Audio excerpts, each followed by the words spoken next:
বাংলায় ভোট যেন আক্ষরিক অর্থে যুদ্ধ। কেন বলছি কথা? কারণ এবার বিএসএফ এর তরফ থেকে একটা বেনজির পদক্ষেপ নেওয়া হয়েছে। যে সমস্ত বিএসএফ এর জওয়ানরা রয়েছে তাদেরকে ভোটে কর্মরত বিএসএফ কর্তা এবং জওয়ানদের ছুটি বাতিল। ছুটিতে যাওয়া জওয়ানদের দ্রুত কাজে যোগদানের নির্দেশ দেওয়া হয়েছে। শান্ত আমাদের প্রতিনিধি আমাদের সঙ্গে রয়েছে, শান্ত থেকে জানবো আর ঠিক কি নির্দেশ রয়েছে তাদের জন্য।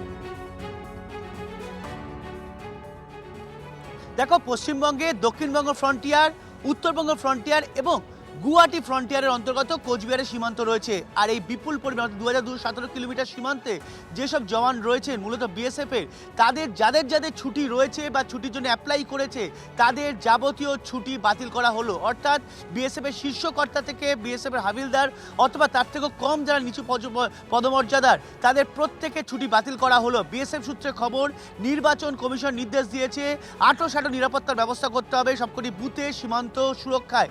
যে কারণে সিআরপিএফ এর পাশাপাশি বিএসএফ এর কিন্তু গুরুত্বপূর্ণ ভূমিকা রয়েছে।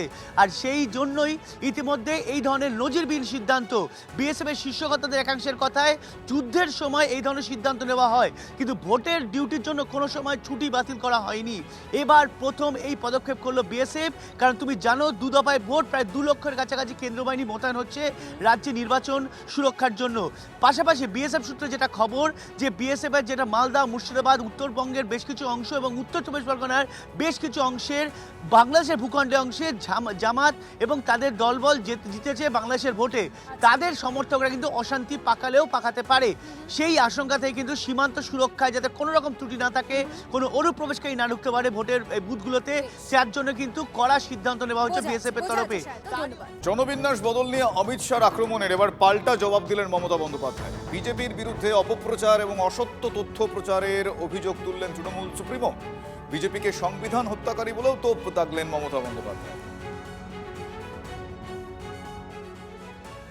বলছে আমরা নাকি ডেমোগ্রাফিক চেঞ্জ করে দিয়েছি 2 থেকে 11-র মধ্যে। অর্ধশক্তি না গর্ধশক্তি বলুন তো? 2 থেকে 11 আমরা ক্ষমতায় ছিলাম, আমরা 11 মে মাসে এসছি। হাদা ভোদার দল, গর্ধশক্তির দল,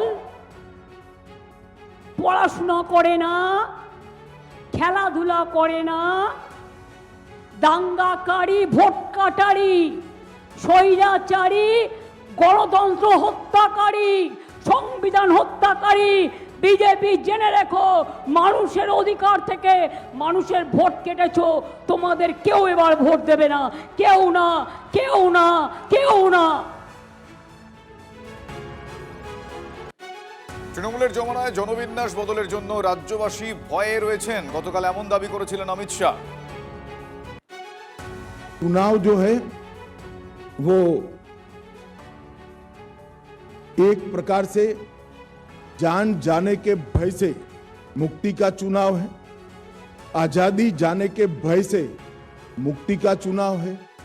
पूरे बंगाल का बहुमत समाज demographic change, artificial demographic change के कारण भय में जी रहा है कि हमारे ही देश में कहीं हम माइनॉरिटी तो नहीं बन जाएंगे। वो भय से मुक्ति का, अपनी संपत्ति के लूटने के भय से मुक्ति का चुनाव। ভোটবঙ্গে ফের বিতর্কে কেন্দ্রীয় বাহিনী। এর আগে আপনারা দেখেছিলেন যে তারা অর্থাৎ কেন্দ্রীয় বাহিনী ইফতারে যোগ দিয়েছিল। এবার তৃণমূলের পার্টি অফিসে ক্যারম খেললেন কেন্দ্রীয় বাহিনীর জওয়ানরা। বীরভূমের সিউড়িতে তৃণমূলের পার্টি অফিসে ক্যারম খেলে শাস্তির মুখে 3 জন জওয়ান। 3 জনকেই সাসপেন্ড করে বিভাগীয় তদন্তের নির্দেশ কমিশনের। আরো একবার আপনাদেরকে জানিয়ে রাখি, ভোটবঙ্গে ফের বিতর্কে কেন্দ্রীয় বাহিনী। তৃণমূলের পার্টি অফিসে এবার ক্যারম খেললেন কেন্দ্রীয় বাহিনীর জওয়ানরা। বীরভূমের সিউড়িতে তৃণমূলের পার্টি অফিসে ক্যারম খেলে শাস্তির মুখে 3 জওয়ান। এই যে পার্টি অফিস, এই পার্টি অফিসের ভেতর যাব এবং কথা বলার চেষ্টা করব কেউ রয়েছে কিনা সেই বিষয়টাও দেখার চেষ্টা করব।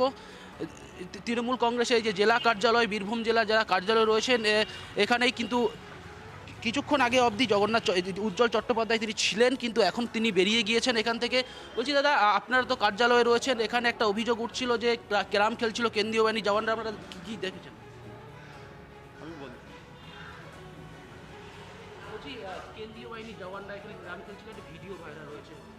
দেখলাম ওটা, ওরা বসেছিল, ডিউটি ছিল মনে হয়, এখানে এসেছিল, বসেছিল, ঠান্ডাতে রোদে তো দাঁড়ানো যায় না, বসেছিল হয়তো, ক্যারাম বোর্ড এখানে সামনেই আছে, খেলছিল, কি ক্ষতি তো কিছু নেই। সেক্ষেত্রে তো একটা পার্টি হয়ে প্রচার করছে না, ওরা তো বসে, ওরা তো রামনবমীর দিন মনে হয় দেখলাম ভিডিওতে, ওরা ডিউটি করছিল, রাস্তার ধারে বসেছিল, এখানে তো পার্টি অফিস থেকে চেয়ার দেওয়া হয়েছিল বসার জন্য, রাস্তার ধারে ডিউটি করছিল, বসেছিল। এবার রোদে তো দাঁড়াবে না কেউ, ওকে মানুষের মানবিকতার খাতিরে চেয়ার দেওয়া হয়েছিল, বসেছিল, এটা তো ক্ষতির তো কিছু নয়। আমরা যোগাযোগ করে নিয়েছি শ্রীরামপুরের তৃণমূল প্রার্থী তন্ময় ঘোষ আমাদের সঙ্গে রয়েছেন। তন্ময়বাবু, কেন্দ্রীয় বাহিনীর 3 জওয়ান সাসপেন্ড হয়েছে কারণ তারা দেখা গেছে শিউরির ঘটনা, সেখানে যে পার্টি অফিস রয়েছে তৃণমূলের, সেই পার্টি অফিসের ভেতরে ঢুকে 3 জওয়ান তারা ক্যারাম খেলছিল। না, জওয়ানরা ক্যারাম খেলছেন সেটাকে দেখিয়ে আপনারা যেটা বলছেন, আমি বাইকটা শুনছিলাম, এই প্রখর গরমে দুপুরবেলায় হয়তো ঠান্ডায় একটু বসার জন্য ওখানে বসেছিলেন, সেই সময়টায় যদি ওখানে ক্যারাম থেকে থাকে তাতে ক্যারাম একটু খেললে তাতে মহাভারত অশুদ্ধ হয় না।